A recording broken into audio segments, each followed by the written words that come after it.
Nah, ini desain kolomnya ya. Jadi ini employee.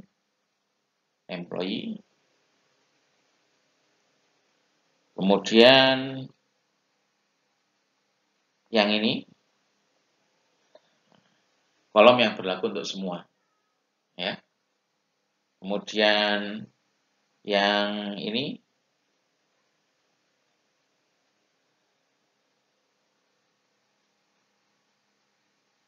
maaf. Kolom yang berlaku untuk semua itu yang ini. Oke, saya kasih tanda hijau ya. Ini. Kemudian departemen ID, nah, manajer ID, ya. Kemudian yang berlaku untuk PNS saja itu yang salary. Kemudian yang berlaku untuk honorer saja adalah agensi ID, ya.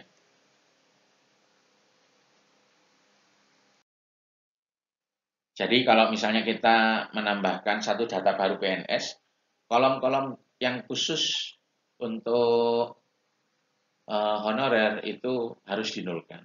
Sebaliknya, ya, kalau kita menambahkan satu data pegawai honorer, kolom-kolom untuk PNS harus dinulkan. Nah, aturan tersebut bisa ditegakkan ya menggunakan keyword check ya, cek. Ini ya. Nah, untuk jadi ketika kita create tabel kita menambahkan ini. Kita menambahkan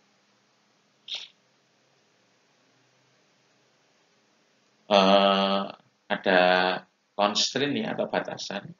Nah, batasan ini artinya apa? Kalau kita mengisi kolom-kolom yang khusus PNS yang honorer, otomatis nggak bisa diisi, dinulkan ya.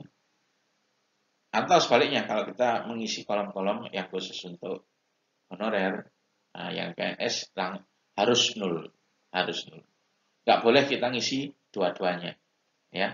Jadi constraint ini akan memastikan kalau misalnya kita ngisi dua-duanya, misalnya kita ngisi salary, terus kita ngisi juga agensi ID, nah itu langsung ditolak. Nah, ini untuk menegakkan constraint-nya. Nah, ini contoh untuk penyimpanan multitabel ya. Jadi kalau di contoh barusan, meskipun pegawainya terdiri atas dua jenis, kita simpan di satu tabel. Nah, untuk contoh yang ini, kita simpan di beberapa tabel. Ini contoh dari ERG-nya ya.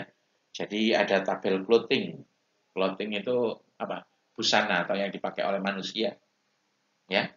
Ada yang jenisnya shirt atau baju, ada yang jenisnya shoe, sepatu. Ya.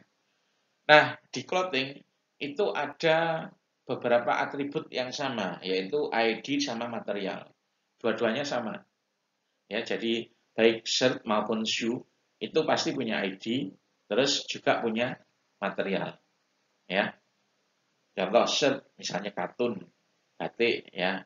Shoe misalnya kulit, plastik ya. Kemudian di masing-masing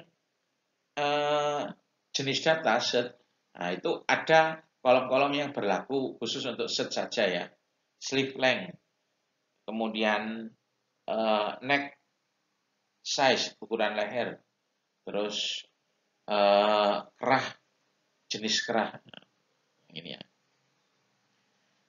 Ada juga kolom yang berlaku khusus untuk sepatu. Nah, ini. Ukuran, kemudian heel height, dan seterusnya. Buckle size, buckle style, nah, saya kurang paham itu. Buckle style. Kemudian untuk relationship ada yang berlaku untuk umum. Ini berlaku untuk clothing ya. Jadi untuk super kelasnya. Ini berlaku khusus untuk subkelasnya ya. Tailor, nah, tailor. Untuk set itu harus ada penjahitnya. Nah, ini berlaku untuk set saja. Kemudian ada cobbler. Cobbler itu apa ya? Kurang tahu saya. Wes anggap saja pembuat sepatu. Nah, ini berlaku khusus untuk shoe. Ya. Nah, solusi ini bisa diselesaikan pakai satu tabel, bisa. Tetapi kita memberi contoh untuk yang dua tabel. Ya.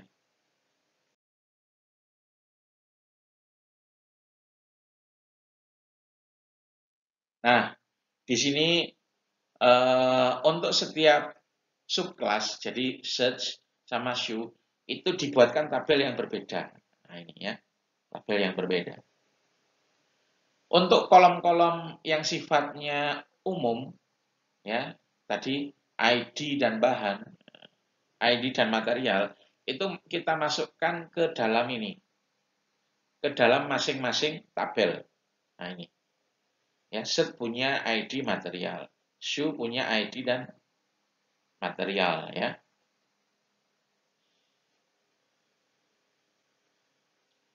Kemudian untuk kolom-kolom yang khusus untuk masing-masing subclass, misalnya untuk set saja kita masukkan di sini, ya.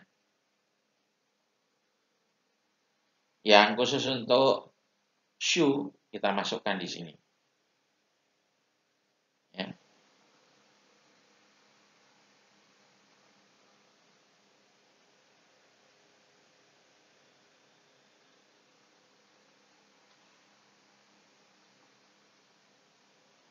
Kemudian, oh ya, ada satu lagi, ya, kolom yang berlaku untuk semua yaitu manufacturer ID, ya, manufacturer ID itu foreign key, ya, foreign key.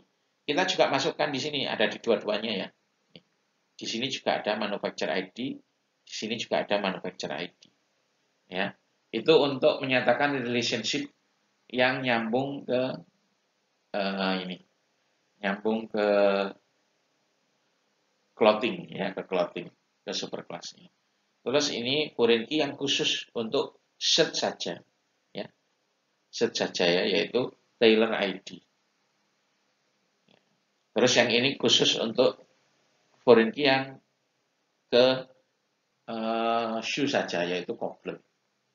Nah, jadi intinya pada solusi yang ini, ya, multi tabel, untuk setiap jenis data itu kita buatkan satu tabel. Jadi yang tadi contohnya clothing itu ada yang jenisnya shirt ada yang jenisnya shoe, ya. Nah, untuk shirt kita bikinkan satu kolom, untuk shoe satu tabel, untuk shoe satu tabel. Kolom-kolomnya apa saja? Kolom-kolomnya yang masuk yang pertama ada yang masuk ke semuanya. Nah, ada yang masuk ke semuanya, ya. Yaitu kolom-kolom yang ada di level clothing, ya. Atau kolom-kolom yang berlaku untuk semua, ya. Ini saya tandai kolom-kolom yang berlaku untuk semua dengan hijau, ID, material, kemudian manufacturer ID. Foreign key juga dimasukkan, ya, ada relationship yang berlaku untuk level clothing tadi kan, ya, yaitu manufacturer ID. Nah, baik primary key, kolom biasa maupun foreign key yang berlaku untuk level clothing kita masukkan. Nah, ini, ya. Kemudian untuk yang kolom berlaku ke set, nah, ini kita masukkan ke tabel search, ya, dan tailor ID, ID penjahit.